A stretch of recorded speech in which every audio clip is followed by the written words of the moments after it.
I'm 29 years old, and recently my mom called me after nearly 5 years of no contact. She told me my help was needed because my sister Melissa and her husband had just experienced something terrible. Some background: Melissa, who is 27, is now married to a man who was once supposed to be my husband. His name is Lucas, and we had been together since college. Lucas proposed to me after almost 5 years of dating, and he threw a surprise party for us on the night of our engagement. I was overjoyed until around 11 p.m. when I went into the backyard for a better phone reception and caught Lucas and Melissa kissing passionately. They were so into each other that at first they didn't even notice me standing there in shock. I couldn't believe Lucas would betray me like that after almost 5 years together, especially on our engagement night. When they finally noticed me, they quickly pulled apart, but the damage was done. I ran to my car, drove to the nearest hotel, and tried to process what I had seen. Then Melissa texted me apologizing but saying she loved Lucas and that this had been going on for a long time. I was in my hotel room when I got that text, and it broke me down completely. Shortly after Lucas texted me with a similar message. He admitted he only proposed to me hoping it would help him forget Melissa, but it didn't work. He said their love was undeniable and he saw me as a temporary distraction. It was devastating to hear. I stayed in the hotel for a few days trying to gather myself and convince myself it was all a bad dream. After almost 4 days, I went home because I needed to sort things out and get back to work. When I returned, I found out my family had been living with Lucas the whole time, waiting for me. It would have been heartwarming if not for the circumstances of my departure. Everyone had tried to reach out to me while I was gone, but I hadn't responded to anyone. So, when I finally showed up, it was chaos. Everyone greeted me warmly when I returned home. Even Melissa, she hugged me tearfully, but I was too overwhelmed to react. After the initial chaos settled, I told them I was back only to gather my things and leave for good. Lucas had been quiet until then. But when I mentioned moving out, he spoke up. He said there was no need for me to leave because he had already packed his things. He planned to move in with Melissa now that everything was out in the open. When I returned home, my family seemed oddly cheerful despite the painful situation. They were all smiling, even though I couldn't find anything to smile about. Melissa and Lucas stood together awkwardly, looking sad yet smiling. I couldn't hold back anymore and asked my family why they were smiling. To me, Melissa had just ruined my engagement and taken away my boyfriend of nearly 5 years. There was nothing funny or sweet about it. My mother spoke up then, saying they couldn't change the past, but could accept the future. They believed Melissa and Lucas were meant to be together, despite how their relationship started with cheating. They expressed regret, but hoped I could understand and accept that this was the best outcome. Melissa apologized tearfully for falling in love with my boyfriend and wished she could have told me sooner. They claimed they were deeply in love and wanted to be together forever. Then, right in front of me, they kissed. My mother even wiped a tear away. I couldn't handle it anymore, and told them their behavior was disgusting, not sentimental. To my surprise, my family got annoyed with me. They said I was being bratty and making it all about myself, instead of being happy for my sister. I was shocked and demanded everyone leave my house. I couldn't believe they were defending Melissa and Lucas in making me out to be the bad one. My father even told me to stop acting like a child and accept what had happened. They acted like I should celebrate my sister finding her soulmate instead of feeling hurt and betrayed. It was all too much for me to handle, so I decided to forget it all. I went into my room, packed a few things, and left without saying a word or listening to their pleas. They called after me, asking me to stay, but I had nothing more to say. It was painfully obvious that they cared more about Melissa's happiness than about me or what was fair. They were so focused on justifying Melissa's actions that they forgot I had feelings, too. After that day, my family tried reaching out to me multiple times, but I ignored them because I didn't feel they deserved a response. A few weeks later, I received an invitation to Melissa and Lucas's wedding, which I declined. Many of our mutual friends also declined in support of me, and some relatives distanced themselves from my family after learning how they treated me. It's been 5 years now, and I've mostly cut them out of my life completely.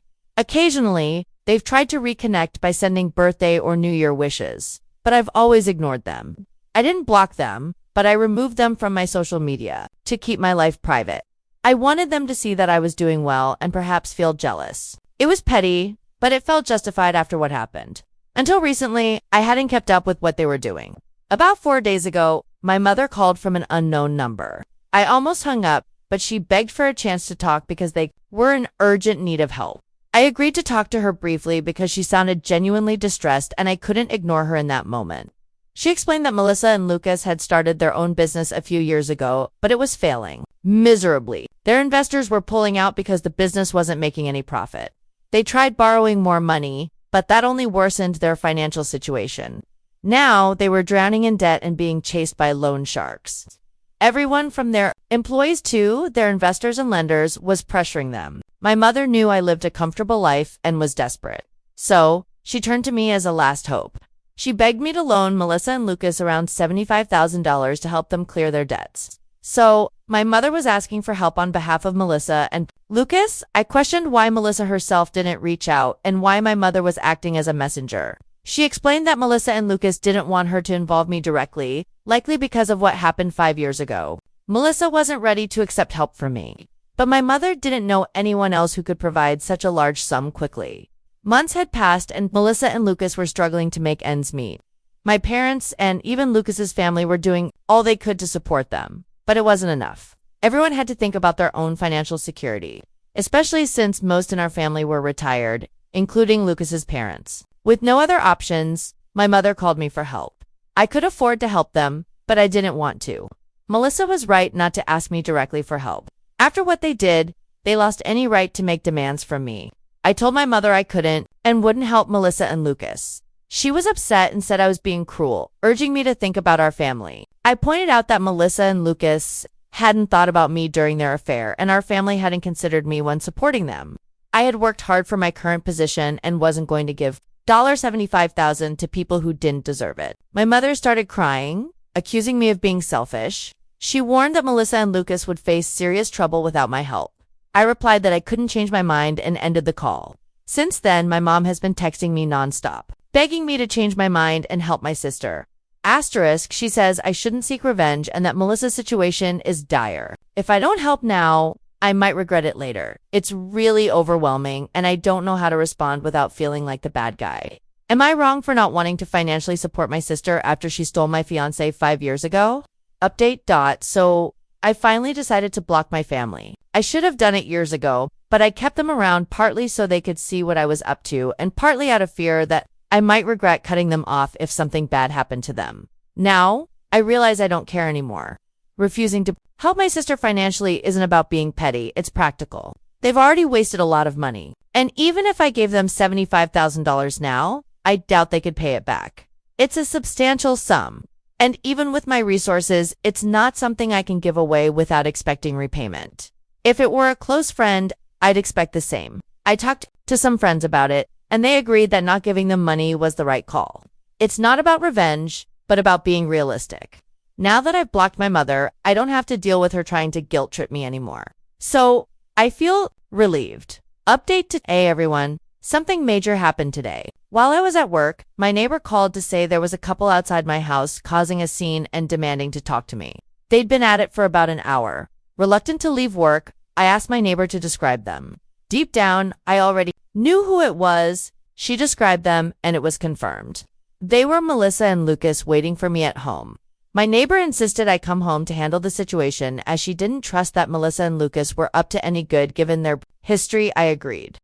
I thanked her and drove home immediately, not wanting to risk them getting inside my house. When I arrived about 15 minutes later, I found them trying to pick the lock. I pulled up and demanded to know what they thought they were doing. I attempted to call the police, but Lucas quickly knocked the phone out of my hand. Melissa approached and claimed they just wanted to talk and weren't there to take anything, at least not at that moment. I told them to speak quickly and made it clear they wouldn't be coming inside. They agreed to talk in the yard, which was a relief since inviting them in didn't seem safe given their apparent hostility. I told them to make it quick and that they shouldn't expect me to invite them inside.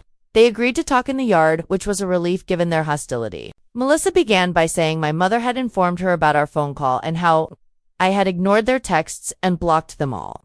She accused me of being unfair, saying it had been 5 years and I should be over it by now. She claimed I was acting out for attention and said she felt insulted by my refusal to help them. That's why she was there to talk. Melissa explained that she had managed to get the money for now by selling their house and jewelry. But there was a strong chance she might need more in the future. She wanted to ensure she could rely on me for help if needed. I told her that no, She couldn't count on me for anything because I hated her and her husband with a passion. I was so angry that I said it was taking a lot of restraint not to hit her, so they should leave. Lucas then demanded I sign a document promising to give them money in the future. I told them they were insane if they thought they could manipulate me into signing anything under pressure. I demanded they get out, but Melissa pushed me and said I owed them because they were family. I was shocked and nearly slapped her, but controlled myself, knowing violence would only make things worse. Instead, I grabbed my phone from the ground, got into my car, and drove off quickly. Since I had left the engine running, it didn't take long to get a head start. They didn't chase me on foot, but stayed at my house, which was unfortunate. As soon as I was a safe distance away, I called the police and explained the situation. I then drove back home, arriving just before the police did. Within 20 minutes, I told them everything, and they arrested Melissa and Lucas. I knew the charges weren't severe, so they'd probably get off easily, but at least they were taken away and I didn't have to deal with them anymore. It's been a few hours and I haven't heard from anyone in my family. I expected at least one of them to try contacting me from a different number, but they haven't. Maybe they had given up on trying to get under my skin, or they're waiting for things to calm down before reaching out again. Either way, it's been strangely quiet. Update 3. Hi everyone. So, the last update was about a week ago. I had started to believe that my family would leave me alone after I called the cops on Melissa and Lucas. But I was wrong. This time, it was my parents who showed up at my house asking